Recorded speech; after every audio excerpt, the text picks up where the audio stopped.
Você está ligado no canal do curso básico em teologia, turma das quintas-feiras da Academia Bíblica Bereia. Hoje é quinta-feira, 17 de fevereiro de 2022. Repito, hoje é mais uma aula, é a quarta aula da turma do curso básico em teologia. É exatamente, a turma das quintas-feiras.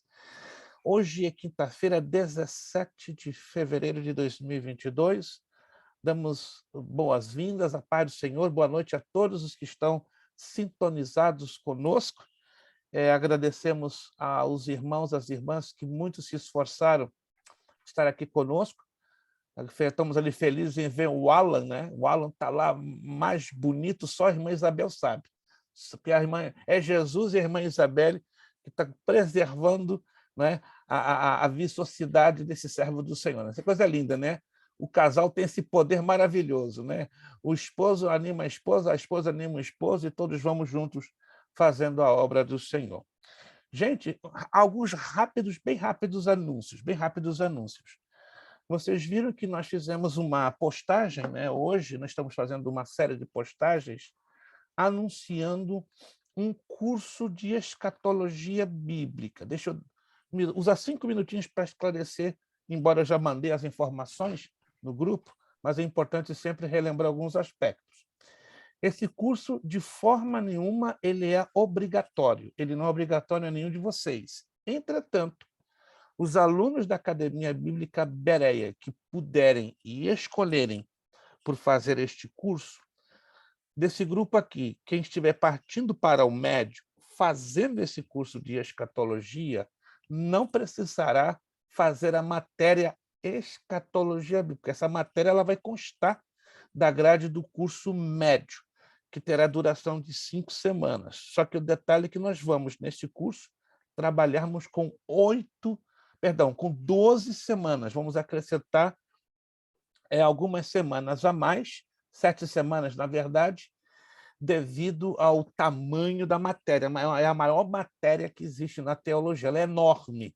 Tanto que quem fizer o curso médio e se sujeitar a fazer as 5 aulas, vai perceber que nós vamos ministrar entre 30% a 40% do conteúdo, não mais do que isso.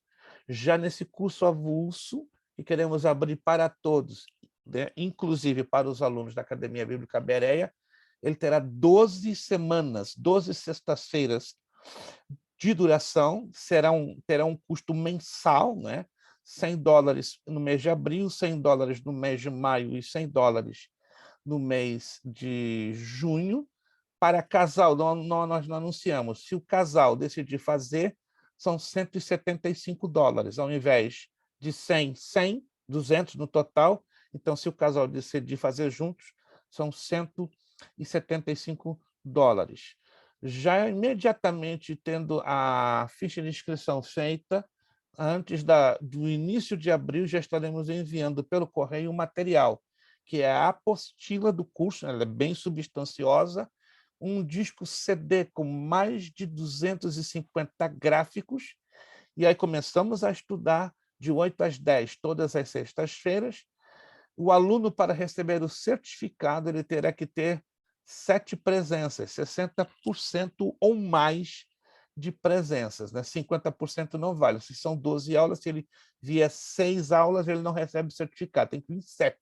Vindo de 7 para cima, ele receberá o certificado carimbado, assinado, né? Certificado pela Academia Bíblica Internacional Bereia. E lembrando que você fazendo, né, você aluno do Bereia, fazendo este curso, quando chegar lá no médio, caso você deseje prosseguir fazer o médio em teologia, você não terá necessidade de fazer essa matéria e o detalhe, não precisará submeter-se a prova nenhuma, porque por isso que nós estamos dando essa facilidade, né, de um curso um pouquinho mais amplo de escatologia bíblica e nada mais que justo a avaliação é feita pela presença e participação do aluno em sala de aula sem fazer prova. Já os alunos que optarem a só fazer esse curso de maneira regular, quando chegar o momento do curso médio, vai aparecer esta matéria, e aí, sim, vai ter o seu pagamento normal e no finalzinho terá que fazer a provinha, a avaliação. Então, vocês pensem, ninguém é obrigado, nenhum de vocês é obrigado, eu só peço a bondade e a gentileza que vocês façam a divulgação para pessoas que tenham interesse de fazer esse curso. Se fazer um curso de teologia, às vezes, é pesado, pegar 15 meses, né, como é um curso básico em teologia, pelo menos, se tem interesse em estudar a palavra de Deus, vai ter 3 meses estudando este curso, ok? Com um detalhezinho que não vai fazer prova. Sim, irmã Isabel, abra o seu áudio. Pastor, vai ser só na sexta-feira? Não tem uma segunda data, uma segunda opção? Gostaríamos, o problema é nós não temos mais disponibilidade de tempo. O único dia que teríamos seria o sábado, mas alguns sábados eu vou estar envolvido com ministrações. Eu estou tendo muitos convites para igrejas hispanas aqui na Flórida, entendeu? Então, as igrejas hispanas aqui funcionam muito bem aos sábados. Eu estou quase todos os sábados agora ministrando à noite. Está bem difícil. Já me perguntaram também se teria um outro dia. Seria esse dia disponível que eu tinha até o mês passado, o dia do sábado. Eu já não tenho mais, infelizmente. Todo o meu sábado agora está tomado, entendeu? E, na pior das hipóteses, o domingo. Mas o domingo não seria legal, porque é o dia de descanso para a grande maioria, entendeu? Então, a princípio, só teríamos a sexta-feira. Alguém me perguntou hoje se poderia participar desse curso em formato de aula gravada. É algo a pensar. A única dificuldade é que a aula gravada não dá direito ao aluno interagir no momento, né? Fazer perguntas, colocar a sua dúvida, mas é algo que estamos pensando também. Né? De momento, não, digamos assim, não decidimos abrir para alunos que queiram fazer o curso através de aulas gravadas. Mas se tivermos uma demanda muito alta de alunos, teremos a tendência de abrir para aulas gravadas, deixando bem claro que na aula gravada, como é que não é o nosso caso, o aluno não está ao vivo e não pode interagir, fazendo a sua pergunta, fazendo o seu questionamento. Né? Ele paga pelo curso, recebe o material direitinho e só assiste às aulas a hora que ele puder e onde ele quiser. A gente tem o interesse, porque na sexta para a gente é o dia do culto de jovens e a gente lidera, né? Então é impossível Eu me lembro que vocês falaram sobre isso. Mas se houver alguma outra oportunidade, o pastor nos avisa que a gente tem interesse. Até porque eu conheci o senhor e as suas aulas de escatologia pelas lives. Perfeito. E eu aprendi muito, então eu acho que aprende bastante. Vamos ver, se a demanda for alta demais, podemos até fazer uma elasticidade em um outro dia da semana, em um horário diferente. O único problema é que eu trabalho dando aula de segunda a quinta. Eu não tenho mais espaço entre a segunda e a quinta. Então, só a sexta ou, na pior das hipóteses, o sábado. Mas vamos ver como a coisa se comporta. Aí eu deixo vocês saberem. Tá bom, obrigada. Entenderam, gente? Posso contar com vocês, pelo menos na divulgação. Na divulgação, eu agradeceria. Na divulgação, ninguém é obrigado a fazer esse curso, a menos que você queira, vê que tem possibilidade, aí fica bem à vontade. Mas na divulgação, eu agradeceria de coração que vocês pudessem nos ajudar, né? Porque isso também é para o benefício e o crescimento do reino de Deus. Obrigado desde já. Deus os abençoe. Vamos à nossa apostila? Vamos à nossa apostila. Página de número 7. Página de número 7. Estamos falando sobre o manual do obreiro do evangelismo pessoal. É triste dizer que por alguma razão, bom, eu sei as razões, tenho uma ideia de um grande número de razões, mas, de qualquer maneira, não me entra na minha cabeça. Como um exemplo, um pastor de igreja, como um diácono, um presbítero, um evangelista, não sabe usar o básico deste livro. Como ele não sabe... Não estou falando aqui que um obreiro tem que ser um teólogo por excelência, não. O que me espanta, o que me assusta, muitas das vezes, é um gigantesco número de obreiros despreparados. Deixa eu colocar duas coisas aqui bem diferentes, bem separadas, mas queira ou não, lá no final da estrada, essas duas coisas precisam se encontrar para fazer um bom conjunto. Temos nas nossas igrejas muitas pessoas com chamado da parte de Deus. Deixa eu perguntar a vocês, o que vocês entendem pelo chamado de Deus? Vamos lá. Tem o chamado para a salvação, que todos nós um dia fomos chamados para a salvação. Concorda comigo? Todos nós um dia fomos chamados para a salvação, só que tivemos que tomar a decisão de escolher ou de rejeitar a salvação. Amém. Decidimos escolher. Esse é o chamado que alcança todos e nos alcançou. Mas existe um chamado pessoal, ou seja, um chamado específico que Deus dá para você, que Deus deu para mim, que Deus dá para todos, para servi-lo. É um exemplo, não estou afirmando que eu não conheço também a particularidade de cada um de vocês. Digamos que Deus deu um chamado à irmã Isabelle, para ser adoradora, louvorista. Abre aquela voz dela, aquela garganta, ela canta igual uma soprano número 1 de quebrar o ouvido e de deixar todo mundo assim. Eu conheço uma menininha de 5 anos de idade. 5. Eu não sei se vocês já viram na televisão um programa British Talent ou American Talent, né? Que é um programa de talentos, de pessoas que cantam e apresentam acrobacias, malabarismos.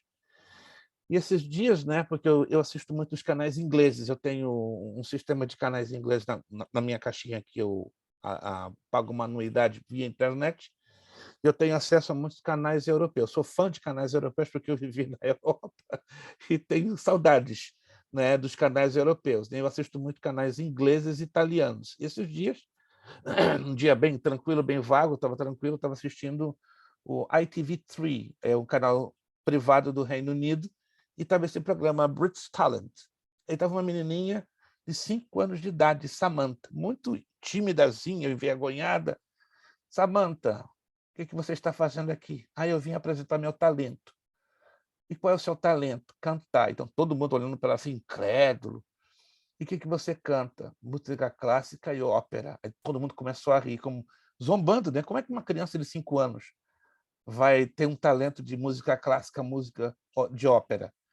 Aí um dos líderes, né, do programa, um inglês, eu conheço ele já há alguns anos, de um outro programa da BBC, bem rígido. Você tem certeza do que você vai fazer aqui agora? Ela é uma menina bem séria, tímidazinha, mas séria.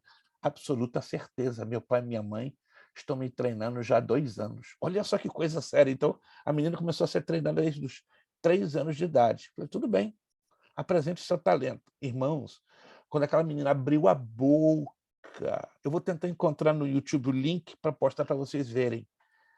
Todo aquele auditório de mais de 3.000 pessoas ficou assim. A menina cantava como uma cantora lírica, 5 anos de idade. Levou aquele povão todo a ficar de pé, aplaudindo em lágrimas. Por que eu estou mencionando isso, irmãos? Deus, Deus dá talentos e chamados específicos para cada um. Quem é que crê nisso? Que Deus dá talentos e chamados específicos? E até mesmo para pessoas que não são crentes. Rapaz, eu cheguei a essa conclusão, que a gente pensa que isso é o crente, né? Que tem o direito de exclusividade, mas não é assim não, irmãos. Deus dá para quem Ele quer, porque a palavra talento quer dizer presente, dádiva, dom. Mas existe aquele chamado, aquele talento que é para fazer a obra dele. Aí volta a irmã Isabelle, que Deus deu para a irmã Isabelle um exemplo. O talento de ser uma cantora lírica. Abre a boca e deixa todo mundo enlouquecido com a maneira como Deus a usa. Já outros, Deus chama para pregar, né? Digamos que a irmã Maria Almeida tem esse talento. Tem um exemplo, eu não conheço a particular da irmã Maria Almeida, mas digamos que ela abre a boca para falar de Jesus, para pregar num culto na igreja dela, o povo entra em lágrimas. Os pecadores caem de joelhos na presença de Deus e aceitam a Jesus. Isso é um talento, isso é um chamado da parte de Deus. Digamos o INSE, né? O INSE, não conheço muito a particularidade do INSE, mas digamos que Deus chamou o INSE para dar testemunho. Tem pessoas que têm um chamado poderoso, abre a boca, dá testemunho, não precisa falar muito. O camarada já está chorando e recebendo a Jesus. Entende? Deus deu para cada um talento, um chamado especial. Deixa eu fazer essa perguntinha. Quantos de vocês creem que Deus deu um chamado para você? Ó, que coisa boa, todo mundo aqui crê que tem um chamado, Jesus. Que... A irmã Cássia até agora eu não vi, ela tá no manto, eu sei que ela está lá correndo atrás das coisas dela, está arrumando a situação da sua casa, mas depois eu gostaria de saber da irmã Cássia se ela tem convicção. Amém, eu também. Amém, glória a Deus. Porque se alguém Na aqui não... verdade, eu deixo no mudo, eu deixo sem a imagem, porque toda vez eu estou comendo. Aí, quando eu termino de comer, eu apareço. Fica tranquila, deixa Deus lhe usar. Ó, o talento da irmã Cássia, um deles, não é o único, ela fica no manto. Isso é um talento. Não é um talento, é uma necessidade. Né? A gente entende que a correria da América é assim. Né? A gente está querendo abraçar um compromisso e estamos tocando 4 instrumentos ao mesmo tempo. Mas, ó bem, por que eu faço essa pergunta? Porque se aqui entre vocês alguém chegasse à conclusão, pastor, eu não tenho nenhuma chamada, não tenho nenhum talento, a gente ia parar a aula por uns 10 minutinhos e ia clamar a Deus para Deus derramar fogo para você ter convicção de um talento. E eu já fiz isso em outras turmas. Né? Cristãos que estão estudando a palavra, não ter talento é uma coisa estranha. Não ter convicção de um chamado tem alguma coisa estranha. Porque o primeiro chamado que eu e você recebemos é o chamado para a salvação.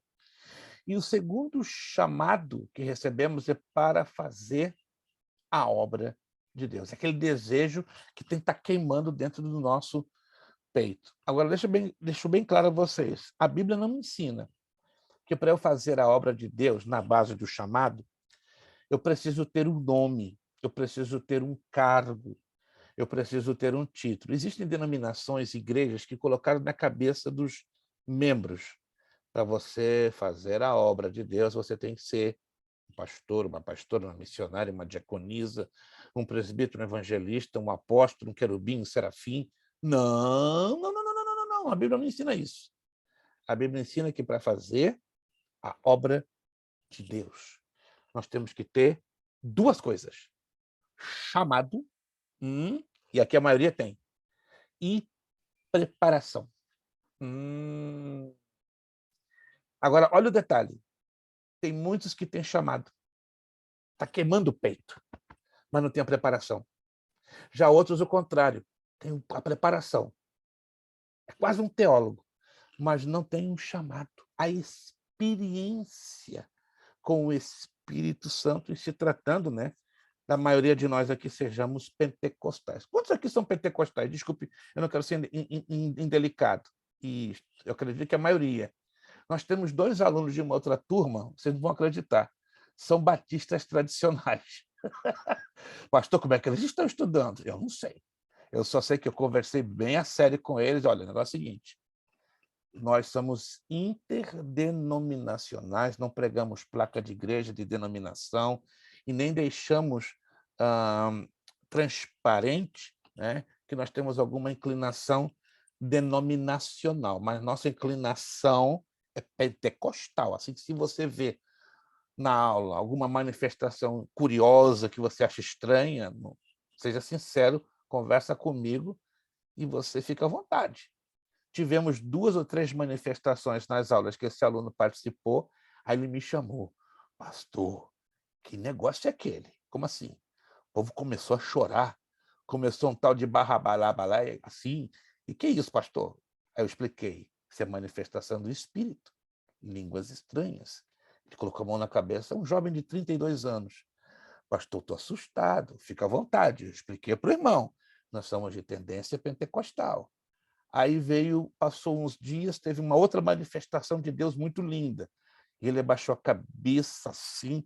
Eu falei, ou esse irmão vai ficar agora injuriado ou vai explodir em plena aula. Ele começou a colocar a mão na cabeça, começou a... Aí eu pensei que ele ia ter um ataque do coração. Eu falei, Jesus, o que está acontecendo com aquele irmão ali? Assim, em plena aula. Daqui a pouco ele coloca a mão no rosto, aperta os olhos e começa a falar em línguas. Estava sendo batizado com o Espírito Santo.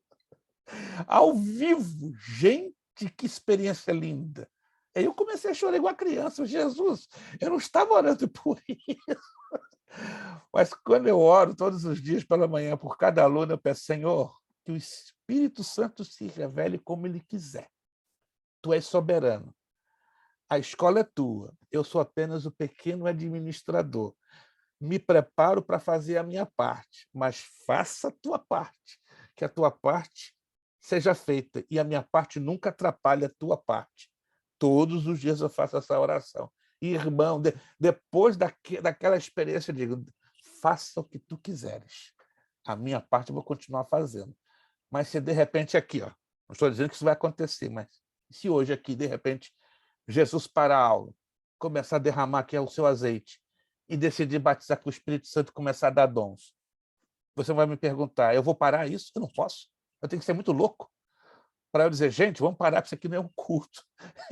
Isso aqui é uma classe de escola teológica. Então, a gente tem que ser muito sensível à voz do Espírito Santo e ao momento, entende? Eu entendo que, para um tradicional, um batista, um luterano, um presbiteriano, isso é um tanto inaceitável, e até para alguns que se dizem pentecostais que não tiveram essa experiência, né? Nós temos um aluno que ele é bem rígido. Não, pastor, eu sou pentecostal assembleano, mas tudo no seu tempo, no seu lugar. Concordo com o irmão. E o Espírito Santo faz a coisa com ordem e com decência. Mas existe uma coisa chamada soberania de Deus. E a soberania implica o seguinte, Deus faz o que ele quer, quando ele quer, onde quer, com o que ele quer, da forma que ele quer, e não pede licença para ninguém. Ó, eu vou ser doido de dar um stop para o Espírito Santo? Não. Então, ele faz o que ele quiser. O importante é estarmos sensíveis, na verdade, à sua presença, à sua voz e, sobretudo, à sua palavra. Eu interrompi o Alan já levantou a mãozinha, o Alan quer ter uma participação. Alan. Desculpa, pastor. O pastor estava falando da questão do chamado. Se eu estiver errado, o pastor me corrija. Seguinte, nós todos somos chamados para adorar a Deus. Exato. Certo? E aí, no meio desse chamado, entra um propósito. Exatamente. É isso? Todo chamado, vamos dizer que o chamado seria a fatia principal. Vamos imaginar um bolo. Eu acredito que vocês amam bolo e eu sou doente por bolo de laranja com cenoura. Já estou até dizendo... Vamos dizer que o chamado é este bolo enorme, mas o recheio é a laranja e a cenoura, que é o propósito. Nenhum chamado existe sem ter um propósito. É uma coisa vazia. É a mesma coisa que você pegar uma maçã, apertar e ela não ter consistência. Compreende? Então, coloca o propósito como uma consistência, é o que dá consistência ao chamado. Vocês entenderam, gente? Que todo chamado tem que ter um propósito, tem que ter uma consistência. Exemplo, Deus não vai dar para a irmã Aline um chamado específico sem ter um propósito específico. Deus não vai dar à irmã missionária Fernanda um chamado sem uma meta a ser alcançada. Porque o reino de Deus é muito organizado. É organizado demais. Tão organizado que foge à nossa mente. Que nós fomos salvos, aí que está, para cumprir um propósito. Existe um pastor que eu acredito que você já ouviu falar muito nele, né? Pastor Rick Warren. Ele tem vários livros e o mais famoso deles é Chamados para um Propósito. Se você nunca leu este livro, eu recomendo.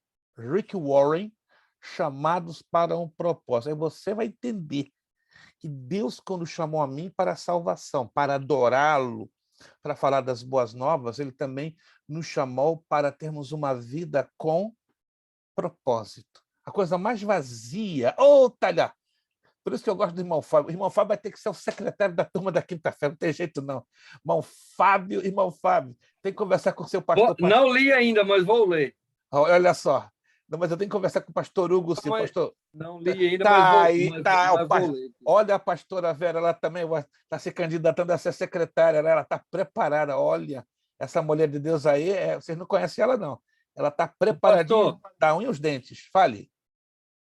Só uma pergunta dentro disso aí, para não sair muito longe, para depois não ter que voltar.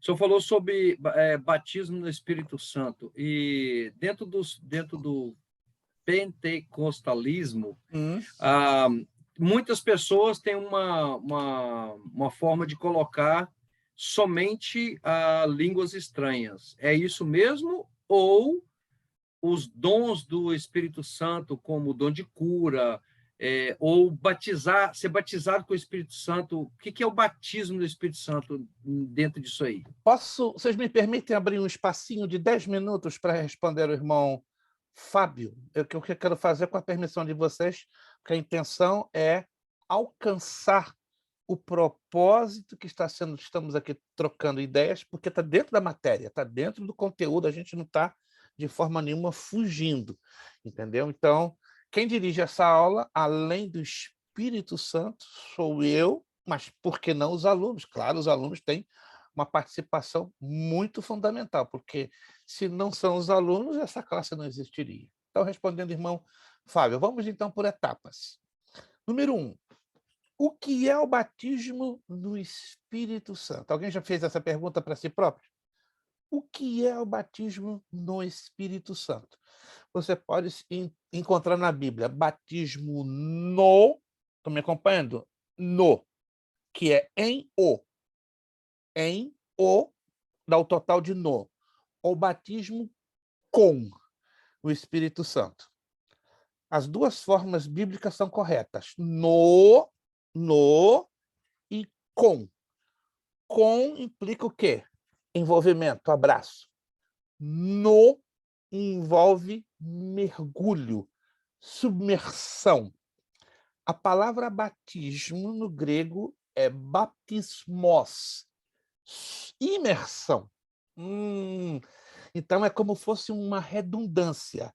Batismo, imersão no Espírito, submersão.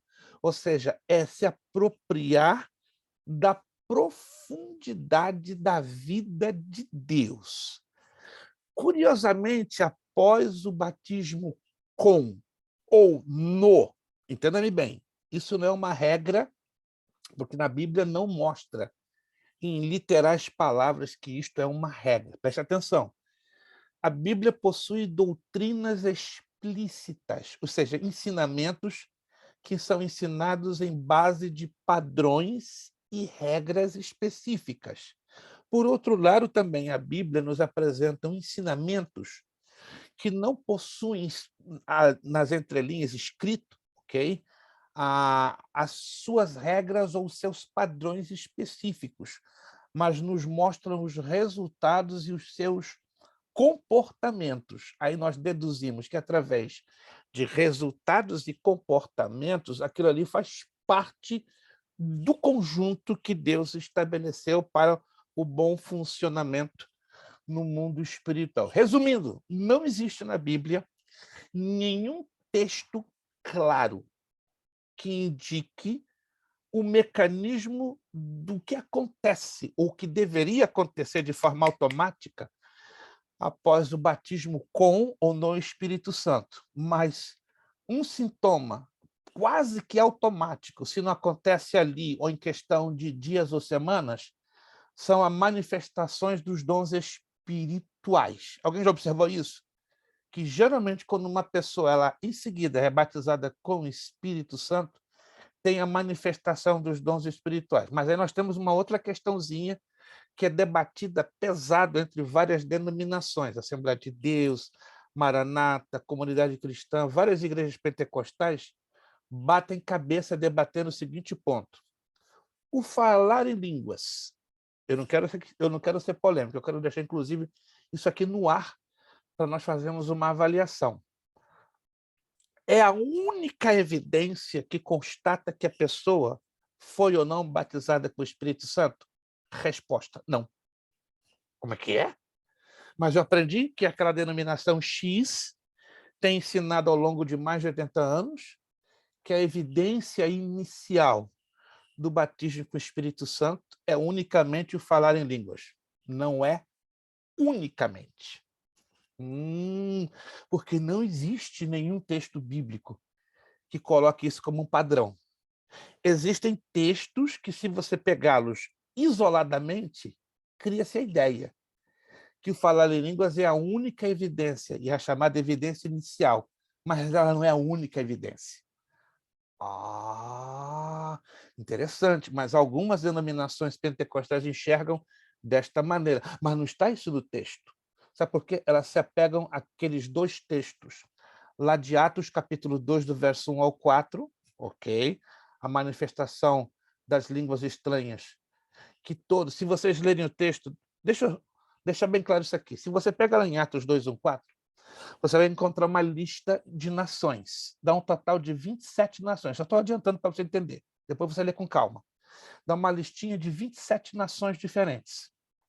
Se você continuar lendo o texto, Atos 2, 1 a 4, você vai descobrir que todos, partos, elomitas, da Capadócia, está ali a lista, estavam todos falando a língua local. E qual era a língua local? Era o aramaico. Como é que eu sei que era o aramaico? Porque eram galileus. Eu deixo o texto para vocês rapidinho. Isso aqui é interessantíssimo e a gente não presta atenção quando faz a leitura desse texto. Atos capítulo 2. Essa pergunta do irmão Fábio veio a calhar. Isso chama-se apagar fogo com gasolina. Atos capítulo 2.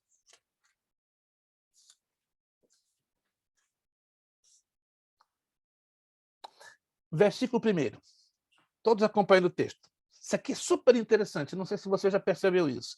Se não percebeu, olhe e anote comigo. Cumprindo-se o dia de Pentecostes, estavam todos reunidos no mesmo lugar. E, de repente, veio do céu um som, como de um vento veemente e impetuoso, e encheu toda a casa em que estavam assentados. Vamos aqui no versículo 2. De repente, nada programado, mas aconteceu. Veio do céu, um som, como de um vento veemente e impetuoso. Anote aí, vento. Toda vez que a Bíblia aparece lá no Antigo e no Novo Testamento, a palavra vento, ela pode ter referência a 3 coisas diferentes. Sopro normal, espírito de vida ou Espírito Santo de Deus. Coincidência ou não, este vento não é um vento comum. Como de um vento, olha só como descreve o texto, veemente. Isso quer dizer forte, sonoro e impetuoso, poderoso. Que vento é este? É a própria pessoa da terceira pessoa da Santíssima Trindade, o Espírito Santo. E encheu toda a casa em que estavam assentados. Versículo 3. Aí entra as manifestações físicas, visíveis ao olho nu. E foram vistas. Como é que eu sei disso? Lucas está dizendo que todos viram, inclusive ele que estava lá. Ele foi testemunho ocular. E foram vistas por eles línguas repartidas como de fogo, as quais pousaram sobre cada um deles. E todos foram cheios, olha o detalhe também, e todos foram cheios. Uma coisa é ter o Espírito Santo vivendo, habitando, e outra coisa é ser cheio. A gente vai falar um pouquinho lá na frente sobre isso, porque faz parte das credenciais daquele que precisa ter para evangelizar. E começaram a falar em outras. O verso 3 fala de línguas repartidas. Línguas repartidas falam de multiplicidade, múltiplo, variações. Mas o versículo 4 fala, e começaram a falar em outras. Alus glossolalia, que é no grego. Alus quer dizer diversas. Glossolalia, línguas terrestres. Porque tem as línguas celestiais e tem as línguas celestes. As línguas celestiais são identificadas pela palavra grega ouranossalia. Ouranossalia, quer dizer, ouranos quer dizer céu, salia, linguagem.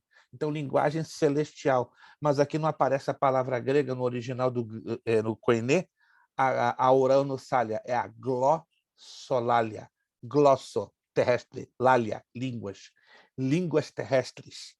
Conforme o Espírito Santo lhes concedia que falasse. Olha que coisa linda. Olha que vai no versículo 5. Em Jerusalém, isso aconteceu em Jerusalém, capital de Israel naquela época, habitando judeus, varões religiosos de todas as nações que estavam no céu. Quais eram essas nações? Na frente vai vir a listinha.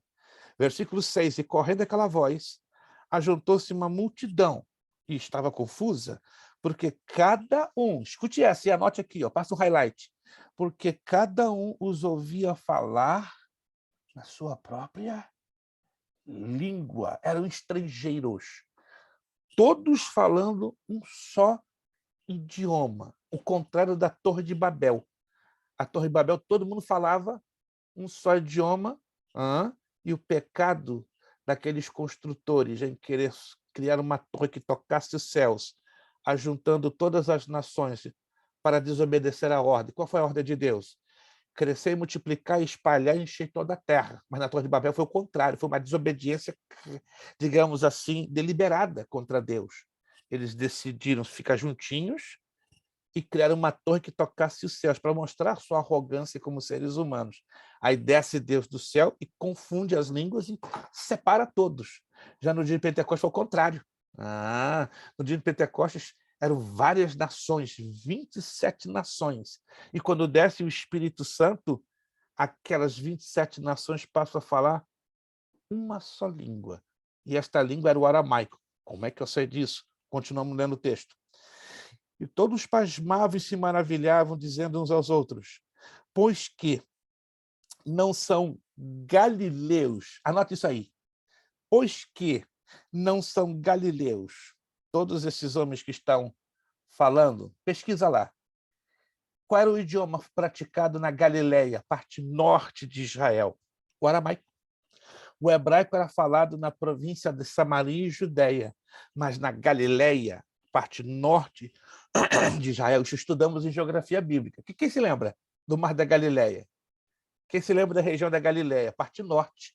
E a Galileia, lembra-se, foi o ministério do Senhor Jesus. A base do ministério do Senhor Jesus foi estabelecida onde? Na Galileia.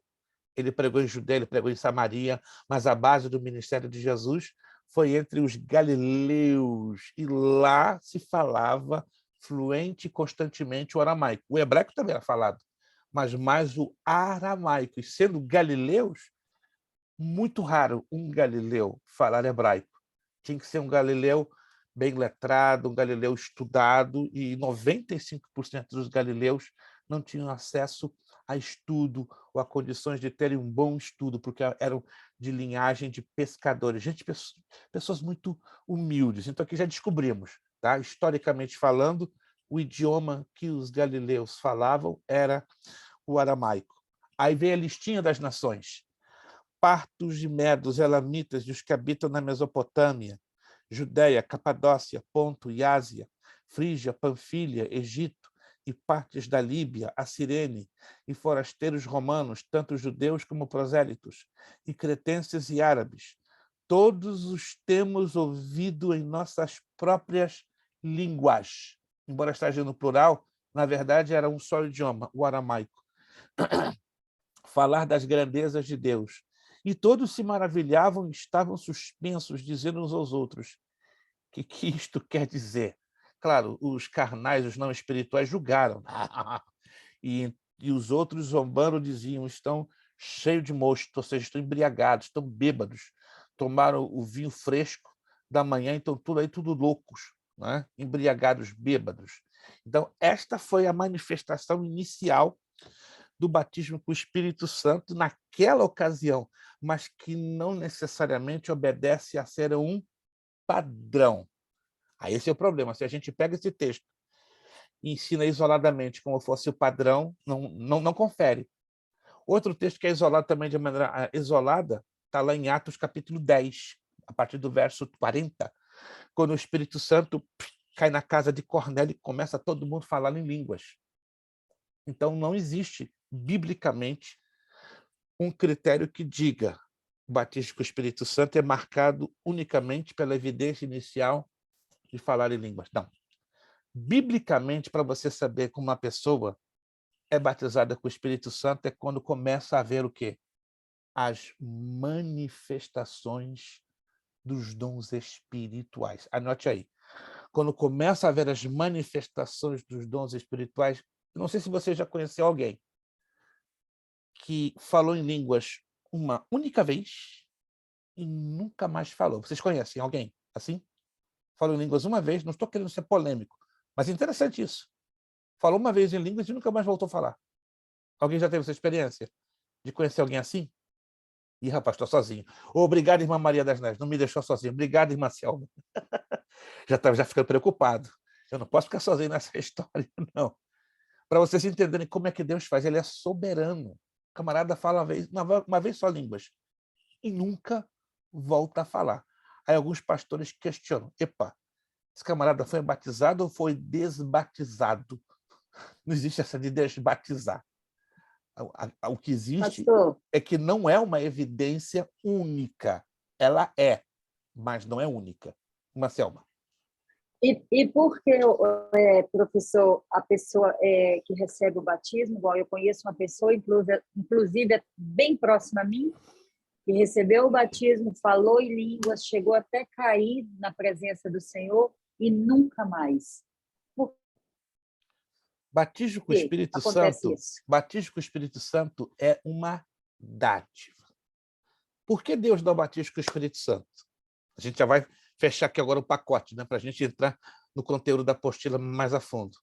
Porque Deus dá ferramentas para nós fazermos a sua obra. E estas ferramentas são chamados de dons espirituais. E o batismo com o Espírito Santo é o canal de entrada para a manifestação desses dons. Olha que coisa interessante.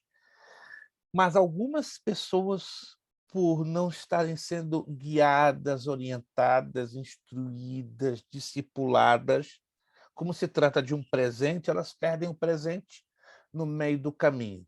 Está lá em Romanos capítulo 9, que os dons e o ministério são dados sem arrependimento. Ou seja, digamos que essa garrafinha aqui seja o pacote dos dons espirituais que Deus decidiu dar para o irmão Fábio.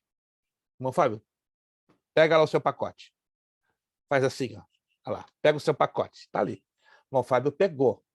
Mas, irmão Fábio, que isso aqui vale muito. Vamos dizer que essa garrafinha aqui tem todo o conteúdo dos dons espirituais. O irmão Fábio, se ele está sendo orientado por um pastor competente, um pastor que tenha uma visão básica, não, a palavra certa não seria competente, mas que tenha a visão básica do porquê dos dons espirituais, esse pastor vai dizer: Fábio, o que você recebeu hoje é semelhante a ter recebido um brilhante de 80 milhões de euros.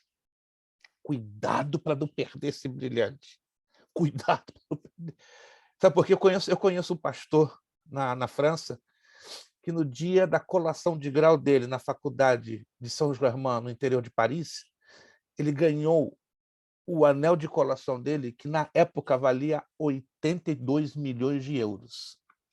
Foi a maior honra que um engenheiro na França poderia ter recebido, né? Tipo de uma ordem de mérito. Vocês acreditam que 2 semanas depois ele perdeu esse anel dentro da própria casa e ficou 18 anos e nunca mais encontrou esse anel? Foi pior do que a parábola da dracma perdida. Nunca mais se encontrou 82 milhões de euros. Tudo em um anel, porque tinha brilhantes. Os dons espirituais são um pouquinho parecidos. Deus dá, mas nós temos que fazer o quê? Cuidar. Ter uma vida de santificação, uma vida de separação, uma vida de consagração, porque é uma joia que Deus dá para você trabalhar com ela para serem gerados frutos, resultados. Diferente do fruto do Espírito. Os dons espirituais são entregues perfeitos, no pacote fechado. Aí nós temos que cuidá-los. Já o fruto do Espírito aí é diferente. O Espírito Santo lança a semente da sua palavra e começa a ser trabalhado, cultivado, alimentado, nutrido, igualzinho uma semente que você lança para plantio e tem que dar também os devidos cuidados. Tanto o fruto como os dons espirituais têm que ser cuidados. A diferença é que os dons já vêm perfeitos. Não precisam ser cultivados, somente preservados, protegidos. O fruto já vai exigir um pouquinho mais. Vai exigir cuidado, cultivo, atenção e também a devida proteção. Então, respondendo a irmã Selma, infelizmente, muitos recebem dons espirituais, mas não são orientados, não são ensinados, não são instruídos a entenderem que os dons são presentes. E você pode perder um presente. Eu acredito que a irmã já deve ter perdido algum presente na sua vida. Eu já perdi 2, e dos grandes. Também por bobeira, né? Como diz a garota de fora, né? Não ter cuidado. E dentro da minha casa, eu não perdi um anel de 82 milhões de euros, mas já perdi uma carteira de dinheiro de couro que me deram de $1.200. Até hoje, gente, estou há 6 anos correndo atrás dessa minha carteira, e eu não sei, porque ela era muito pequena, ela era desse tamanho, e sumiu. Fiz a minha mudança, desempacotei tudo e não encontrei mais nada. Não sei se eu consegui, em parte, responder ao irmão Fábio, porque essa resposta ela tem um desdobramento muito grande. Mas a gente vai voltar lá na frente para tocar a questão dos dons espirituais como as ferramentas que precisamos para fazer a obra de Deus, ou seja, também para evangelizar. Anotaram aí? Os dons espirituais são ferramentas, são capacitações que Deus nos dá para fazer a obra de Deus. E outro detalhe, se você quiser anotar, dom espiritual não determina a espiritualidade de ninguém. Então, a pessoa pode estar cheinha de dons, e você pode acreditar ou não, ela não deixa de, às vezes, ser um cafajeste. Como é que é, pastor? Agora estou falando um negócio forte. Vou repetir. O camarada está cheinho de dons espirituais, mas os dons não têm nada a ver com caráter. O fruto do Espírito é que determina a nossa espiritualidade, o nosso caráter da parte de Deus. Mas aonde está escrito na Bíblia, eu vou te mostrar agora. Agora! Enquanto o negócio aqui está quente. Mateus capítulo 7. Isso confunde a cabeça de muita gente. Pessoas cheias de dons, mas vazias do caráter de Cristo. Mateus capítulo 7. Abra lá. Meu Deus. Versos 21, 22 e 23. Esse texto é muito conhecido, que é pelo menos para mim. E eu quero que seja também muito conhecido para você. Mateus capítulo 7, 21, 22 e 23. Nem todo que me diz Senhor, Senhor, entrará no reino dos céus, mas aquele que faz a vontade de meu Pai que está nos céus. Vamos lá. Quem vai entrar no reino de Deus? Resposta. Aquele que faz a vontade do Pai, que está nos céus. E isso que vai nos garantir a nossa entrada no reino de Deus, incluindo também o fato de termos aceitado a Jesus Cristo como nosso Senhor e Salvador. Vamos lá. Verso 22. Muitos me dirão naquele dia, Senhor, Senhor. Olha só, Senhor, Senhor quer dizer, nós temos intimidade contigo. Não profetizamos nós em teu nome? Olha aí os cheinhos de dons de profecia. E em teu nome nos expulsamos demônios? Olha aí, ó, cheios do poder de milagres. E em teu nome não fizemos muitas maravilhas? Olha aí, ó, cheios dos dons de maravilhas. Olha o que Jesus diz em seguida, no verso 23. E então lhes direi abertamente, nunca vos conheci. Irmão, isso aqui é forte demais. Cheios de dons. E Jesus diz para eles, nunca vos conheci. Porque Jesus só conhece aqueles que têm caráter dele.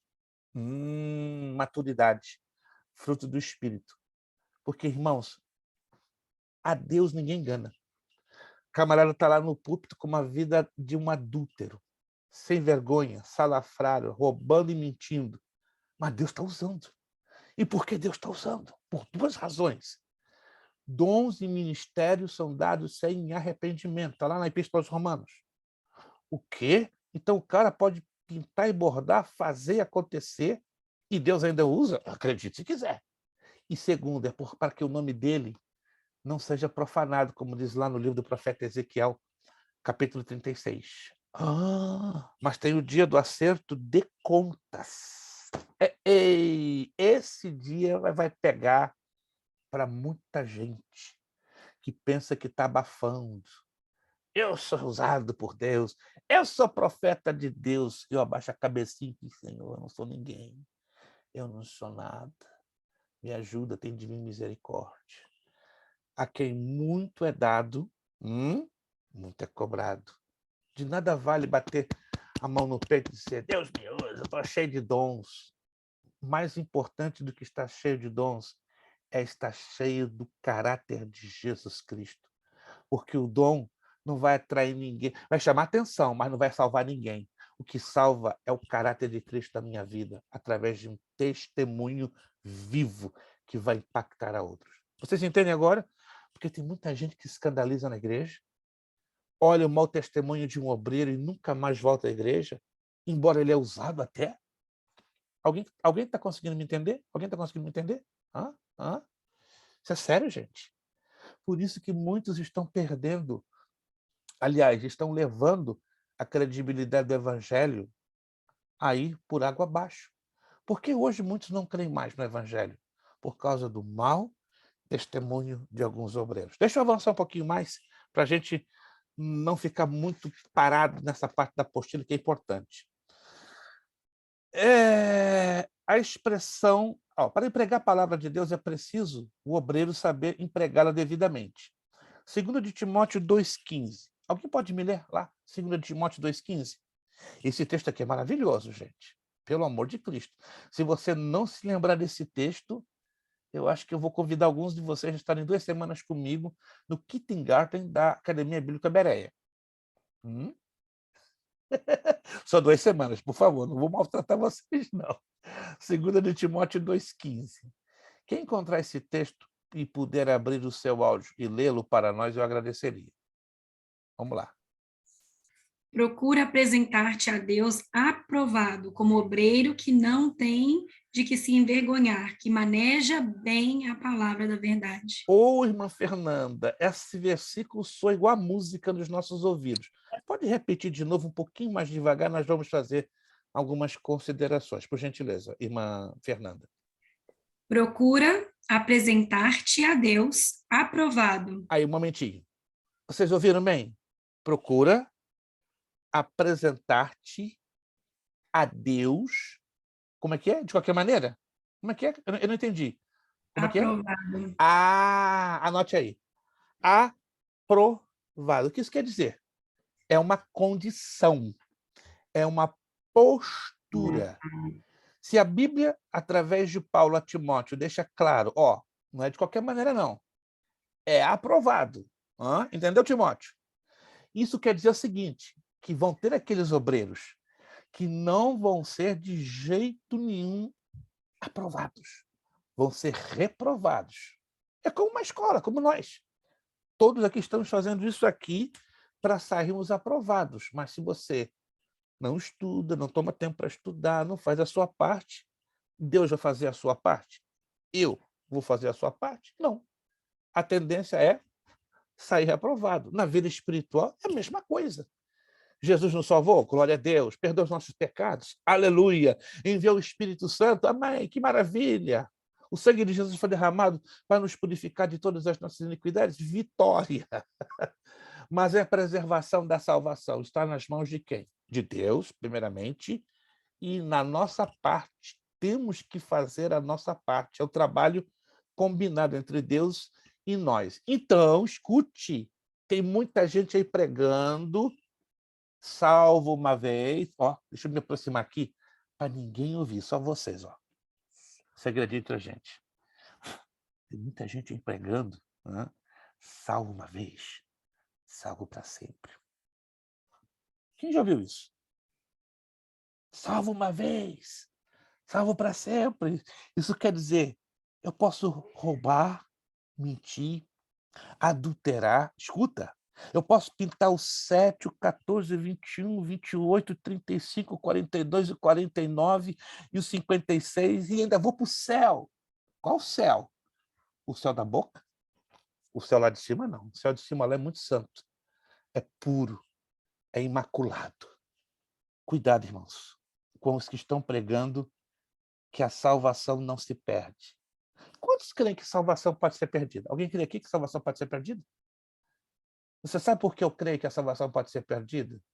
Porque Jesus disse que perseverar até o fim será salvo. para mim é o suficiente. Jesus falou isso, eu não preciso de nenhuma prova a mais. Alô? Quantos estão me entendendo? Quantos estão me entendendo?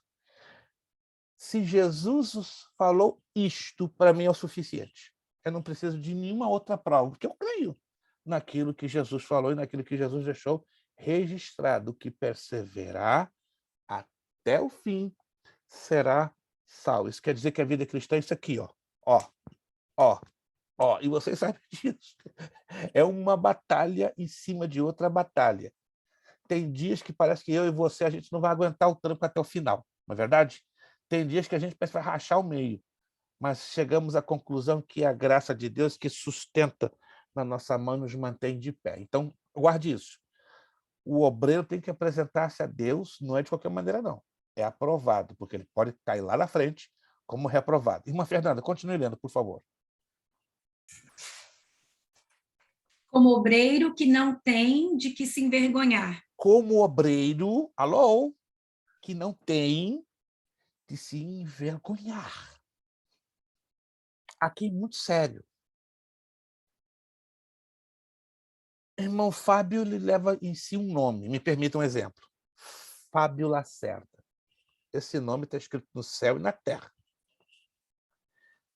Se o irmão Fábio, é um exemplo, por favor, ele tem um desvio de conduta, começa a se comportar como um não cristão, como ficará a vergonha? Unicamente sobre o nome de Fábio Lacerda ou sobre o nome do Evangelho do Senhor Jesus Cristo? Alguém pode me responder? Se ele se comporta com uma conduta não cristã, a vergonha só vai ficar do nome de Fábio Lacerda ou vai manchar o nome do Evangelho? Quem pode me responder? Mancha o nome do Evangelho também. Mancha o nome do Evangelho também. Excelente resposta, irmã Maria Almeida. Isso é uma lógica, porque nós carregamos em nós o nome de Jesus. Alô? Nós carregamos sobre a nossa vida o nome do Senhor Jesus Cristo. Tudo que eu fizer de bem ou de ruim, não tem jeito. Vai afetar primeiro a mim, minha família, minha igreja e o mundo que nos cerca. Você já percebeu que quando um pastor cai em pecado, entra aquele grande escândalo? Jesus, o pastor fulano era uma bênção, pregava, Jesus salvava, curava, libertava, e agora? E o que acontece? Gera um escândalo. O evangelho perde credibilidade. Se você se aproxima de certas pessoas para evangelizar, para, alto lá, não quero ouvir falar de igreja. Não quero saber de igreja por causa disto. Irmãos, eu costumo a dizer muito para o meu filho. Eu tenho um rapaz de 25 anos, Israel Levi. A pastora Vera já pode conhecê-lo. Creio que somente aqui dos que estão presentes, a pastora Vera que conhece o meu menino. Meu menino é muito cobrado pelo comportamento dele, que dizem: você é estranho, rapaz. Por quê? Você tem 25 anos, solteiro, e vive com seus pais. Que negócio? Tem uma coisa errada na tua cabeça? Por quê? Meu pai e minha mãe me criou assim. Ah, então teu pai também tem um problema de cabeça. E meu filho fica irritado. Não. Meu pai e minha mãe têm todos os defeitos e erros do planeta Terra, mas eles são muito bem da cabeça, porque eles me deram uma base para eu ser um homem de bem. Meu filho é muito calmo e calado, mas não provoca ele, não. Porque ele parece que tem a palavra aqui, ó. E eu não treinei ele para ter essa palavra na ponta da língua, não. Ele corta, mas corta assim, ó. Quando você menos perceber, você está sem a cabeça. É muito calmo, mas não toca nas convicções que Cristo colocou. Eu louvo a Deus, meu filho não é melhor do que ninguém, não. É tão frágil pecador como eu e como vocês. Mas eu aprendo muito com o testemunho do meu filho. Certa vez, meu filho disse: pai, eu vejo que muito pastor aí está estragando a igreja e a família. Papai, luta. Meu filho falou comigo uns 2 meses atrás, luta para ter algo que é tão caro e ninguém pode dar para o Senhor. Eu fiquei assustado. O que você está falando? Testemunho. Luta para nunca perder isso na sua vida. Testemunho. Ele me levou às lágrimas. Aquele dia eu fiquei igual a Jeremias, profeta chorando. Senhor, tem misericórdia de mim. Me ajuda a viver uma vida de testemunho, porque isso é a coisa mais cara que meu filho aprendeu a ter na vida. Meu pai foi um judeu religioso, não foi um cristão, mas ele dizia a mesma coisa. Viva uma vida de testemunho, que você não tenha que se envergonhar e envergonhar sua família e as pessoas que te amam. Mas e hoje, com respeito ao Evangelho? Quantos não estão preocupados em preservar o seu testemunho? Por isso que aqui Paulo foi muito claro, que não tem de se envergonhar. Minha oração é que você, minha irmã, meu irmão, tenha um testemunho brilhante, de tal maneira que ninguém possa esticar o dedo e dizer você tem algo para vergonha sua e para nós não. Mas que Deus use a cada um de vocês a ponto de aqueles que olharem para você digam: quando eu crescer, eu quero ter 1% do testemunho do Alan, do testemunho da Isabelle, do testemunho da irmã Selma. Quando eu crescer, eu quero ter um pouquinho do testemunho destes homens e mulheres de Deus. Amém, irmãos? Quantos acham que o testemunho é a coisa mais cara da vida de vocês? Pelo menos para mim, não tem dinheiro, não tem preço, não tem valor. Posso falar algo aqui, pastor? Por favor, por favor. Sem querer interromper mais, é a última vez. Vamos lá. Eu tenho uma irmã que congrega comigo ainda, e ela é manager do Dunkin' Donuts. E ela trabalha já há anos no Dunkin' Donuts. E ela é essas pessoas assim que ela é verdadeiramente um espelho, sabe? Ela é igual o Paulo falou aos Coríntios, ela é uma carta mesmo, sabe? Uma carta aberta. É, a carta aberta. Então, ela está ali trabalhando e as pessoas, todo mundo sabe que ela é cristã. E um dia, depois que uma moça saiu do Dunk, voltou lá e se apresentou para ela e se alegraram ali, mas a mulher voltou para dar um testemunho para ela, falou assim, ó, hoje eu vim trazer essa notícia para você, hoje eu sou crente, eu sou convertida e aceitei Jesus, estou servindo a Deus há tanto tempo e eu só vim te falar que o motivo desse acontecimento foi por causa de você. E ela ficou assim, né? Porque ela nunca tinha pregado para a mulher, chamada mulher pregada. Ela congrega comigo, a irmã Sandra, pernambucana. Glória a Deus. E a moça falou para ela, eu me converti porque esses anos que eu trabalhei com você, eu vi que verdadeiramente é servir a Deus pelo seu testemunho, sem você abrir a boca, eu me converti. Aleluia. Gente, alô, estou percebendo o poder do testemunho? Que coisa linda, irmãos. Professor. Sim, irmã Selma. Que lindo ouvir isso. Meu Deus. Deixa só o senhor está falando aí de testemunho. Para mim, o senhor tem sido como que eu digo, eu tenho aprendido muito com o senhor. Ontem, eu voltei, fez 15 dias que eu estive na casa daquela minha cliente, que eu pedi oração para a filha dela. E ontem eu voltei lá. Lembro. Voltei, fiz o meu serviço. Quando eu estava terminando, a senhora veio, a moça não estava. A senhora veio e falou para mim assim, novamente eu apliquei o testemunho do senhor na minha vida. E falou para mim assim, Selma, eu fico ansiosa esperando a sua vinda. A minha casa está uma bagunça. Oh, que pena. Cortou a conexão da nossa irmã Selma. Alô, irmã Selma? Sua conexão está picando, irmã Selma. Sua conexão está picando. Ok. Me escuta bem agora? Agora sim, voltou. A senhora foi e voltou. Parece que a senhora foi arrebatada e voltou. Quem me dera, não ia querer voltar, não. Vamos lá. Então, como eu estava dizendo, aí ela falando comigo, a minha cabeça está tudo muito confusa, e falei assim, só para você ter uma ideia, eu comprei um remédio outro dia na farmácia, fui lá e busquei o remédio, cheguei, guardei o remédio, não sei onde eu pus, voltei na farmácia para buscar de novo. Mas concluindo, aí ela virou para mim e falou assim, e quando você vem, eu não sei, é diferente, eu sinto algo diferente. É como se as coisas que estão na minha cabeça saíssem e tudo voltasse a funcionar. E aí eu olhei para ela assim, e é uma senhora de muito dinheiro. A casa dela vale mais de $1 milhão. Eu não sou ninguém, sou uma simples faxineira. Mas eu quero te oferecer a minha ajuda. Que você precisar, conte comigo. Se você quiser conversar, você pode me ligar. Se você precisar de uma ajuda para para ajudar você a encontrar alguma coisa, você pode me chamar. E principalmente se você precisar de uma amiga, só sou uma faxineira, mas se você quiser uma amiga para desabafar, eu estou aqui. E se você quiser orar, me ligue, que eu estou pronta para apresentar o Deus que eu sirvo para você. Ela simplesmente Uau! olhou para mim, me abraçou e falou comigo assim: eu sou muito feliz de ter você aqui na minha casa.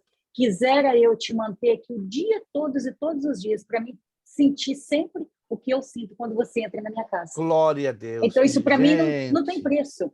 É algo gente, tremendo. que lindo, que lindo. Sim, Por isso eu que fiquei muito feliz. por isso que no céu eu quero ficar grudado com cada um de vocês.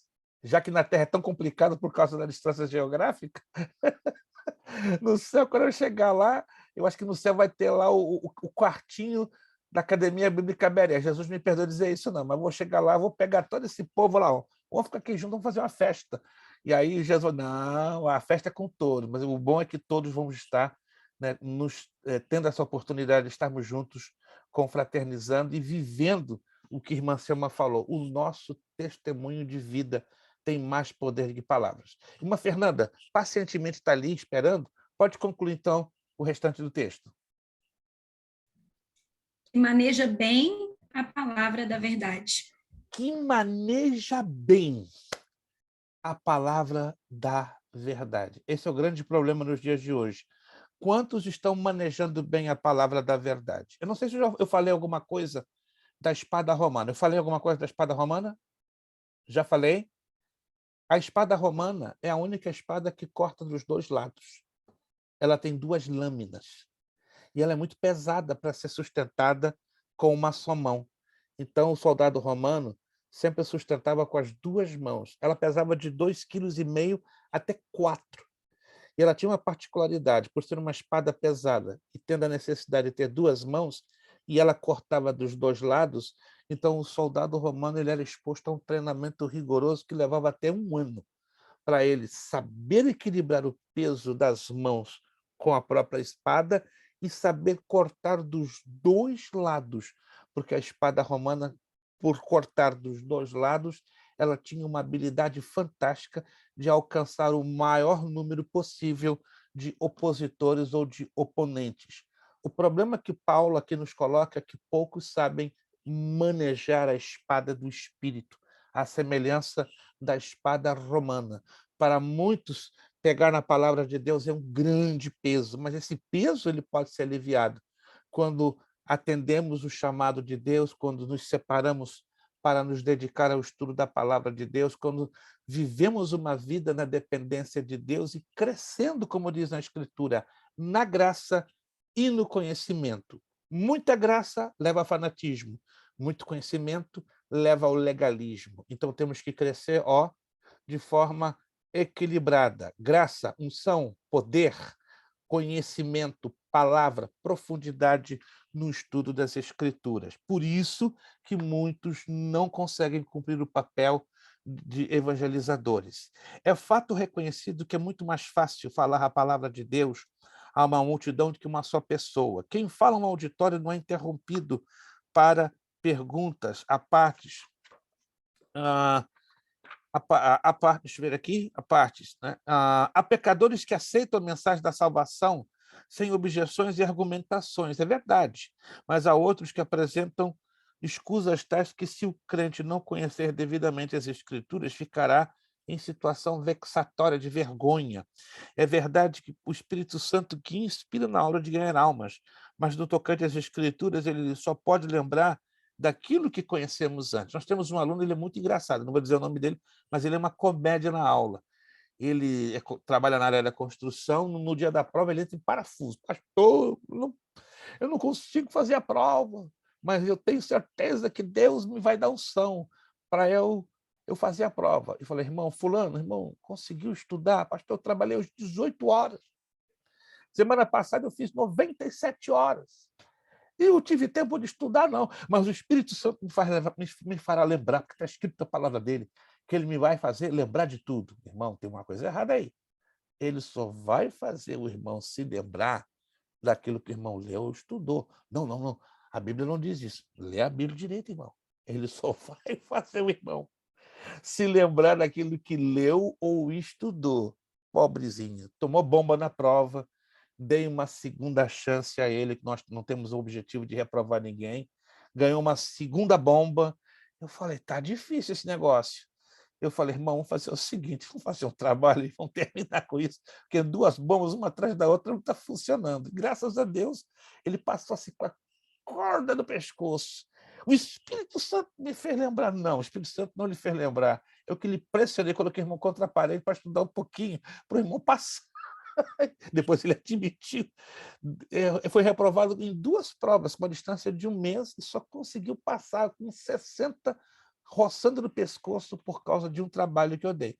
Mas aonde eu quero chegar, irmãos? Deus só vai fazer lembrar a gente daquilo que lemos, daquilo que estudamos. Não, se nós não lemos e não estudamos, não vamos colocar Deus contra a parede, que Deus não vai fazer isso. Vamos aqui adiante. Por sua vez, o pregador e o ganhador de almas não é adivinhador de versículos. Muitos, a essa altura, firmam-se em Mateus 10, 19 e 20, para declararem na hora precisa que o Espírito Santo dará tudo. Mas é bastante ver o contexto da referente passagem, lá no verso 18, para ver a que ocasião Jesus está se referindo. Leia também quanto a isto. 1 de Pedro 3,15, Provérbios 9,9, 1 de Timóteo 4,3, 2 de Timóteo 4,13. A Bíblia é a espada do Senhor, mas também é de Gideão, que é uma espada que foi colocada para guerrear. Isto é, ela é a arma que o Espírito Santo usa, mas é o elemento que conduz ao crente. Portanto, é imperioso que o crente aprenda a manejar bem o livro de Deus. Há crentes que até evitam falar de Jesus, sabendo que do seu pouco ou nenhum conhecimento das Escrituras. É muito triste vermos pessoas que querem fazer a obra de evangelismo não terem uma base bem básica da palavra de Deus para abrirem os seus lábios. No evangelismo pessoal, a doutrina principal é a salvação da alma. É preciso que o crente conheça os textos para apresentá-los à medida que a necessidade for exigindo. Não um texto qualquer que vamos citar, mas aquele apropriado para o momento, pois a Bíblia tem uma mensagem adequada para cada caso, cada coração, cada circunstância. Não é abrir a Bíblia em qualquer lugar e dizer, vou ler essa passagem que o Senhor me deu. Tem gente que pega a Bíblia assim, ó, com todo respeito. Senhor, fala comigo. Em nome de Jesus, amém. Não. Isso é jogo de cartomante. Isso é adivinhação. Não funciona assim, não. Você pode fazer isso dezenas de vezes que Deus... Mas Deus me falou, pastor, eu orei, coloquei o dedão e apareceu lá. Não. A palavra de Deus não é roleta russa, que você gira, bum, e vai cair o teu bel prazer. Eu não sei se vocês pegaram aquele tempo da caixinha de promessas. Alguém já pegou o tempo da caixinha de promessas? A pastora Vera é do nosso tempo. Não é que ela quer dizer que ela é idosa, ela é madura, como nós, né? Eu já estou indo para a idosa, a pastora Vera é madura, olha. Então vocês conhecem, né? Irmã Maria das Naves também conhece a caixinha de promessas. Gente, eu me decepcionei com a caixinha de promessas e eu descobri uma coisa fantástica. Vocês agora vão entender. Eu conheci quando eu tinha 11 anos de idade. Me deram várias. Um dia, depois de uma escola dominical, meu professor na época, né, Medeiros, falou sobre a caixinha de promessas e me chamou a atenção. Eu tinha 13 anos de idade. Eu decidi, naquele dia, abrir toda a caixinha de promessas e espalhar todos aqueles cartõezinhos com textos bíblicos. Eu comecei a ler um a um. Um a um. Sabe qual a conclusão? Eu não consegui encontrar nenhum versículo de exortação, de repreensão, de confrontação. É só promessa suave. É só promessa de prosperidade, de bênçãos. Eu fiquei preocupado. Oh, isso aqui não é caixinha de promessa, não. Isso aqui é caixinha da prosperidade. Isso aí deve ser coisa do Silvio Santos, né? O baú da felicidade. Isso aqui é a caixinha da felicidade. Aí cheguei à conclusão que alguns crentes, com todo respeito eu falo isso, fazem da caixinha de promessas um amuleto. Não sai de casa sem tirar... Gente, eu conheço gente aqui na América. Espera aí. Não sai da minha casa sem antes consultar a caixinha de promessas. Eu sei que ele tem a palavra... Entenda, eu sei que na caixinha de promessas tem a palavra de Deus. Eu sei disso. Mas não vamos usar a palavra de Deus assim, ó. como fosse roleta. Não, Deus quer nos falar. E Ele fala conosco no momento que me disponho primeiro a orar, antes de ler qualquer texto. E Deus fala conosco. Quantos já tiveram uma experiência de você estar desorientado, perdido, nervoso, angustiado, e até querendo ouvir voz de profecia? Senhor, eu vou ligar para aquele irmão lá no Brasil que é usado a profecia. Às vezes somos tentados no desespero a fazer. Não estou dizendo que isso é errado. Se temos a direção de Deus para fazê-lo, amém. Mas às vezes no desespero perdemos a noção do que é correto e do que é errado. Vocês concordam comigo? No desespero nós ficamos assim, ó, e nos esquecemos que a boca de Deus está aqui pertinho da gente. Quem já teve uma experiência e está desesperado, como dizem lá no Rio de Janeiro, no mato sem cachorro, não tem ajuda de ninguém. Aí só tem outro... Pastor, Sim. o senhor está dizendo algo aí que eu quero fazer uma pergunta para o senhor.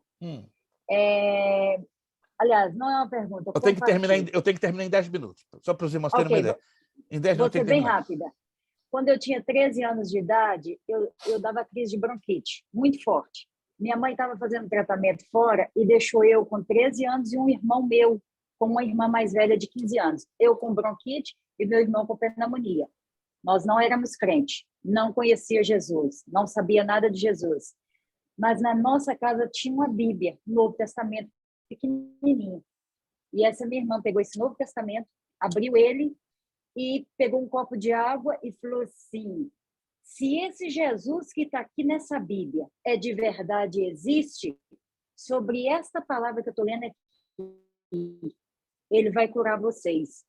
Leu, não me acordo aonde foi que ela leu, mas eu sei que falava de cura. Leu em cima daquele copo e pegou o copo e falou assim: agora toma, bebe a metade dessa água e dá a metade pro Hélio, até o que começou a estudar com a gente. Assim, porque eu já não sei mais o que fazer com vocês. Eu tomei a água, nunca mais, tenho 40 anos, nunca mais tive bronquite. E o meu irmão instantaneamente foi curado da pneumonia. Como que o senhor explica isso? Quem Sendo que curou? a gente nem conhecia Jesus. Quem Jesus, curou? a Jesus através da fé dela. Olha a É o que eu penso. olha a perguntinha que eu faço, esse testemunho é tremendo. Quem curou? Foi o copinho de água? Não, foi a fé dela. Jesus atuou segundo a fé. Foi a fé dela sobre a palavra. Isso chama-se desafio de fé. É algo legítimo? Totalmente legítimo. Mas o problema é que alguns pastores tornam isso um padrão e criam um costume. Aí o negócio parte para o lado da heresia. Quantos estão entendendo, gente? Quantos estão entendendo isso? Deus opera como Ele quer? Claro, como Ele opera como Ele quer. Mas se está implicada a fé, gente, não questiona a fé. Fé é um negócio que não tem como você entender. É uma coisa que brota naturalmente, que Deus dá para Ele ser glorificado. Eu tenho certeza que, além dos testemunhos da irmã Selma, você já viveu testemunhos parecidos, do nada. Mas aonde eu quero chegar? Isso aqui, ó. Numa situação de desespero, quando você abre este livro, Deus fala. Quantos já tiveram uma direção de Deus no momento de desespero e abriram este livro e este livro falou com você? Alguém já teve essa experiência? Já teve? Eu já tive hoje 2. Eu estou com uma situaçãozinha um tanto pessoal, nada grave, mas estava me deixando com dor de cabeça. Senhor, e agora? Eu não vou recorrer a um e a outro. Não é que eu seja uma pessoa orgulhosa, que eu não dependa de oração, depende de oração. Mas tem coisas que eu quero ter aquela experiência direta, cara a cara com Deus. Eu já amanheci determinado. Senhor, me dá uma resposta, me dá uma orientação, o que é que eu faço? Gente, uma coisa bem interessante, né? Peguei a Bíblia, coloquei assim na testa, isso aqui não é um ritual, não. E falei: Senhor, por favor, mais uma vez, fala comigo, em nome de Jesus. Abri. E coloquei a minha mão, fiz outra oração. E o Espírito Santo fala comigo. Amós 3, 7, 8. Eu tomei um susto. Opa! Aí fui lá, estava a minha resposta. Que maravilhoso! E hoje, no final da tarde, disse assim, confirma, me dá outra palavra. Eu estava terminando o meu almoço, Abacuque 3,16. Tomei outro susto. Fui lá, aí falei, isso é lindo, porque o Senhor não nos deixa em dúvida. Ele sempre fala conosco. Quantos creem que Deus está falando nesta noite através da sua palavra? E vai falar mais ainda, gente. Na medida que a gente abraçar comunhão, intimidade com essa palavra, ele vai falar. 5 minutos para terminar. 5 minutos. Você não está entendendo que vai ser a próxima aula. A próxima aula vai ser a última de evangelismo, mas você não está tendo a mínima ideia do que você vai visualizar o que teremos na próxima aula. Deixa eu aqui fechar. O que é preciso é conhecer a Bíblia e depender do Espírito Santo. Está lá no penúltimo parágrafo. Assim sendo, Deus abre a porta, guia a mensagem adequada e ungida pelo seu Espírito. É oportuno lembrar aqui que o Espírito Santo e a palavra jamais se contradizem. Irmãos, anotem isso aqui. O Espírito e a palavra não faz isso. Mas eu recebi uma profecia na igreja que assim, assado. Amém. Eu creio em profecias. Eu creio, irmão, porque está na Bíblia. Mas a Bíblia nos ensina que devemos examinar. Não é colocar em dúvida a profecia, mas examinar se aquela palavra profética que foi enviada, ela tem encaixe com a Bíblia. Se ela não tem encaixe com a Bíblia, tem um negócio fora de lugar. Não é que julgar as pessoas, é examinar as profecias. Está lá em 1 de Tessalonicenses, capítulo 5. Gente, eu vou deixar só essa dica. Eu não terei tempo aqui para falar hoje. Provavelmente eu terei essa facilidade na próxima aula, que vai ser em março. Estão lembrados? A semana que vem é a semana de férias, porque nós teremos que fazer a contabilidade da Academia Bereia com os nossos contadores. Vai tomar um tempo brutal, então nós só voltaremos para nossa... Acho que para sua alegria, né? Que você vai cansar do meu rosto por uma semana, né? Graças a Deus! Próxima quinta eu não vou ver aquele rosto do pastor enjoado no mundo, só no dia 3 de março. Você vai ter que ter paciência para me aguentar. Quando se lembra que na semana que vem teremos férias? Isto. Quando se lembra que é uma situação de extrema necessidade, tá? Que teremos que passar toda esta semana para colocar... É muita papelada, é muito recibo, está tudo arrumadinho, né? Mas tem que colocar tudo de forma específica, né? Porque eu tenho uma contadora que vocês não sabem, né?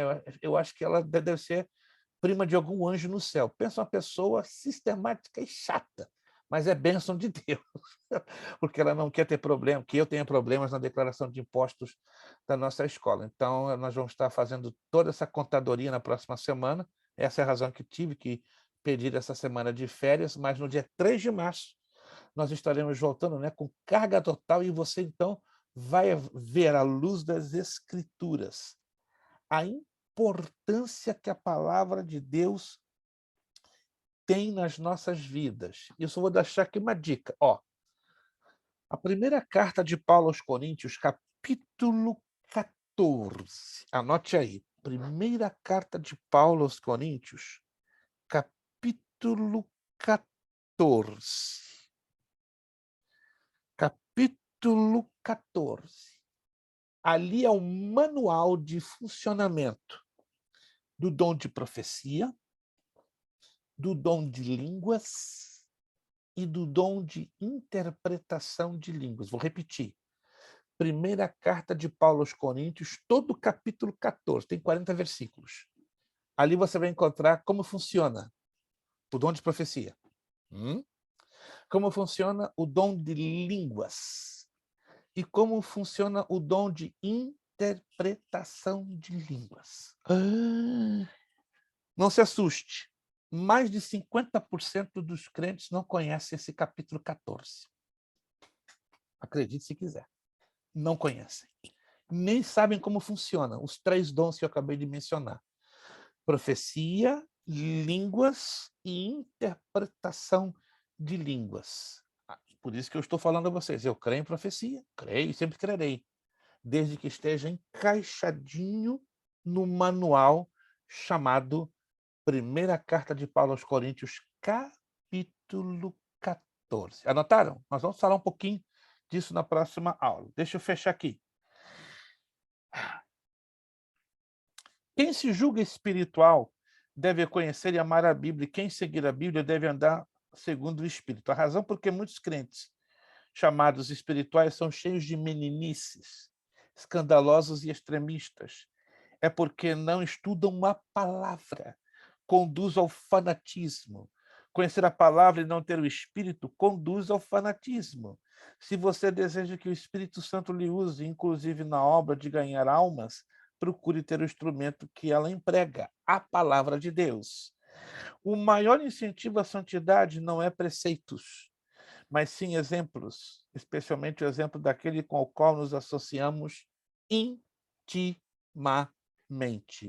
Próxima aula, 3 de março, vai ser a última aula de evangelismo. Vocês anotaram? Eu fiz uma postagem sobre as datas de entrega dos trabalhos. Anotaram lá? Está lá no grupo. Se você não foi lá no grupo, vai lá. Tá as datas de entrega dos trabalhos. Já mandei os sites, tá? Que vocês vão consultar na área de evangelismo para responder o bloquinho de perguntas. Quem se lembra? Bloco 1, bloco 2, bloco 3, bloco 4, bloco 5. Então, você vai usar a apostila, vai usar aquele site que eu postei no grupo e vai usar aqueles 2 arquivos em PDF que eu mandei. Vocês vão ter um material para se divertir. E vocês vão entregar esse trabalho, deixa eu ver lá, que a minha memória não é tão boa como a de vocês. Está aqui a data de entrega, são 2 datas, 24 e 31 de março. Então, você terá 2 datas. Pode entregar no dia 24, se alguém terminar antes, pode mandar antes, sem nenhum problema, ou ao meu e-mail ou ao meu WhatsApp, que de forma clara e nítida, sem rasuras, eu vou postar para vocês nos próximos dias. Isso, 24, irmã Fernanda e irmão Fábio. Vocês são os secretários, pronto, a turma da quinta-feira, não tem jeito. A irmã Fernanda e irmão Fábio são os secretários do Bereia quinta-feira, né? A eficiência desses dois, olha, me deixa de boca. Que bom que o irmão Fábio, eu vou tomar talvez um café com ele, né?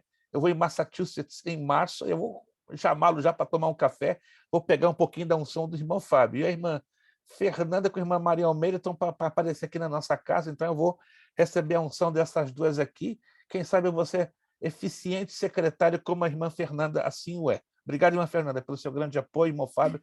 Vocês têm sido tremendos em nos apoiarem. Ok? Então, 24 e 31 são as datas de entrega desses trabalhos. Mas qualquer dúvida, qualquer pergunta que você tenha no meio do caminho, independente da semana de férias, eu estarei à plena disposição de vocês para lhes atender. Pastora Vera. Pastor, uma dúvida. Acho que o senhor já falou, mas eu não estou me lembrando muito bem. A gente vai fazer esse trabalho como? Assim, nós vamos entregar para o senhor. O senhor quer que a gente faça na apostila e tira a foto ou para um papel? Eu já falei isso, já em 2 aulas, eu vou repetir hoje de novo e vou postar. Isso, eu vou postar o procedimento. Uhum. Vocês só vão me transmitir as respostas, e as respostas poderão ser escritas no e-mail que você, se você tem habilidade para escrever dentro do e-mail, você vai lá, colocar bonitinho, e me enviar. Ou então, via WhatsApp. Mas eu vou postar um modelinho de como você vai fazer. Vocês vão transferir somente as respostas, não perguntas e respostas, porque do contrário seria uma cópia e o volume de papel ou de texto ficaria enorme. E a intenção é reduzir o máximo possível tanto o volume de papel como o volume de texto, para facilitar tanto o seu lado como o nosso lado na área da correção. Fiquem tranquilos que eu vou postar para vocês nos próximos dias, né? Se não amanhã, mas do fim de semana para o início da outra, o formato como vocês vão usar para transferirem estas respostas via e-mail, para os que puderem via e-mail, ou via WhatsApp. Perfeito? Tá? Qualquer dúvida que surja, estamos aqui. Deixa eu fechar, então, aqui a aula com as cenas do próximo capítulo, 3 de março. Por que devemos estudar a Bíblia? Prepare-se. Nós vamos estudar por que as razões bíblicas que devemos estudar a Bíblia. Primeiro, letra A, leia a Bíblia conhecendo o seu autor. Quem é o autor da Bíblia? Quem pode me responder? Quem é o autor da Bíblia? Quem é o autor? Deus. Mas quem especificamente? Quem? Deus. Deus, Espírito Santo. O Espírito Santo. Espírito Santo. Deus é um pouco vago, então temos que entrar quem é especificamente, quem é o autor da Bíblia, o Espírito Santo. Então, nós vamos falar de novo do Espírito Santo. Letra B, virando a página 8. Através de uma leitura diária, seguida e total. Porque devemos estudar a Bíblia, temos que ler todos os dias, de maneira seguida e maneira total. Letra C, leia a Bíblia com a melhor atitude para com ela. Ler a Bíblia esperando Deus falar conosco. Letra D, leia a Bíblia com meditação e oração. Tem gente que lê a Bíblia na frente de uma televisão, conversando com 4, 5, 6 pessoas.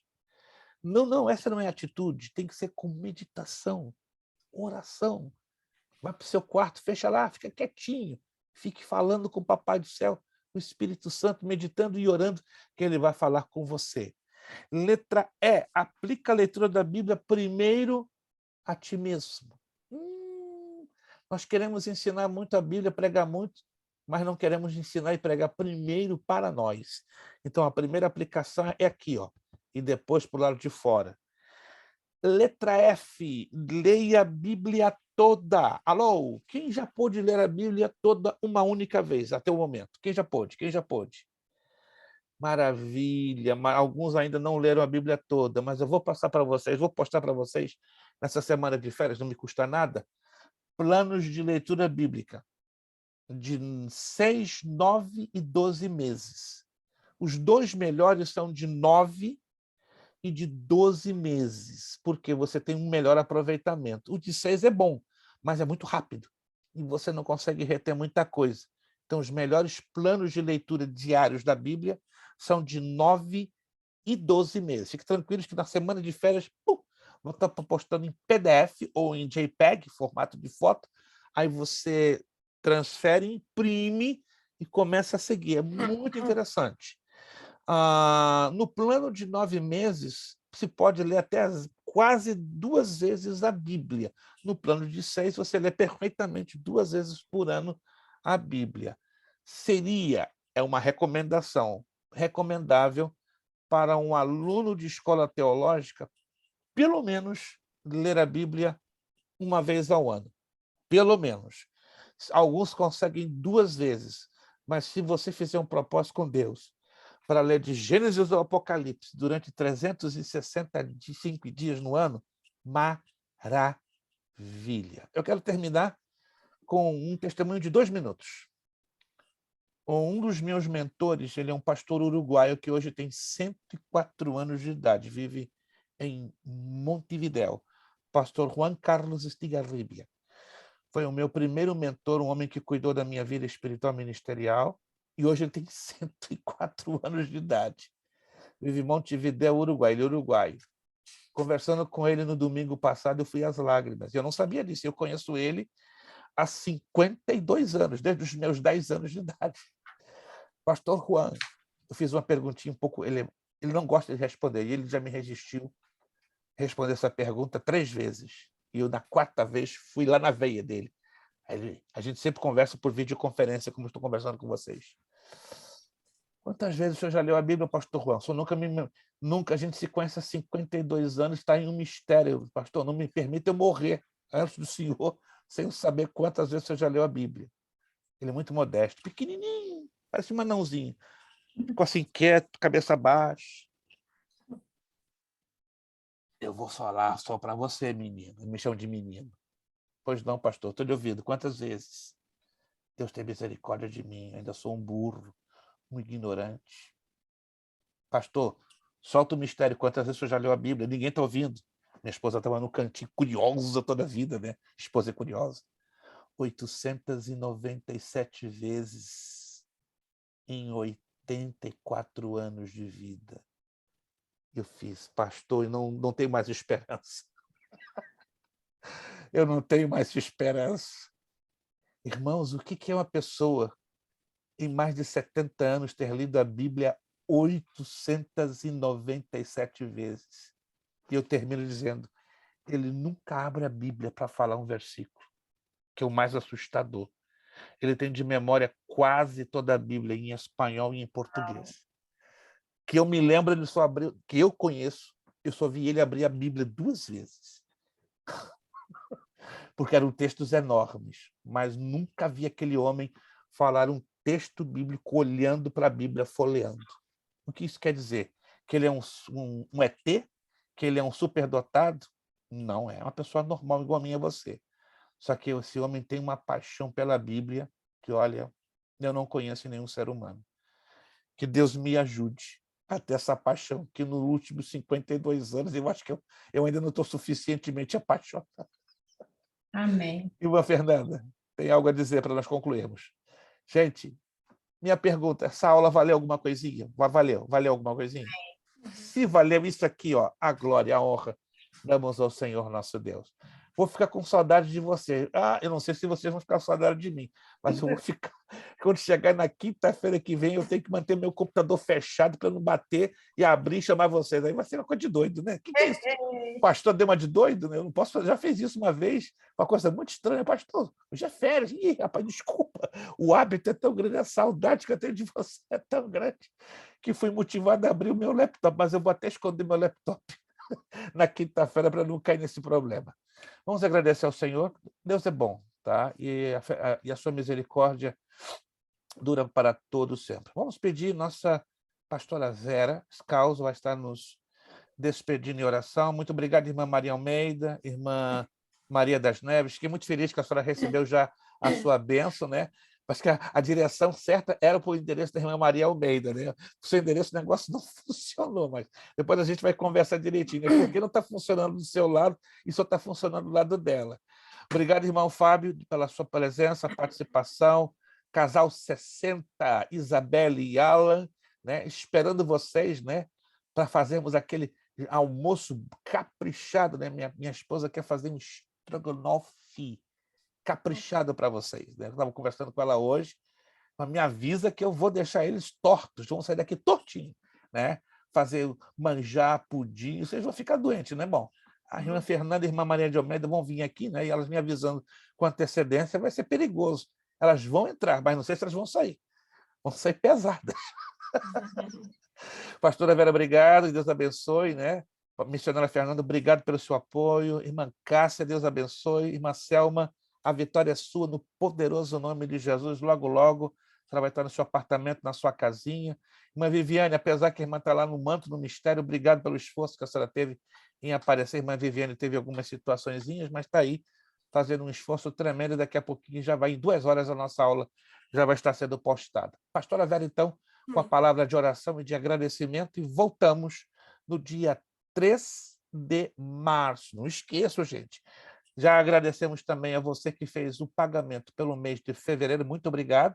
Se você ainda não fez o pagamento da sua mensalidade pelo mês de fevereiro, você tem até o dia 28. Lembra-se que 28, o mês de fevereiro, não tem 30, tem 28 dias. Então, nós esperamos a sua mensalidade até o dia 28 próximo, tá bom? Muito obrigado desde já. Pastora Vera, nos despedindo com oração.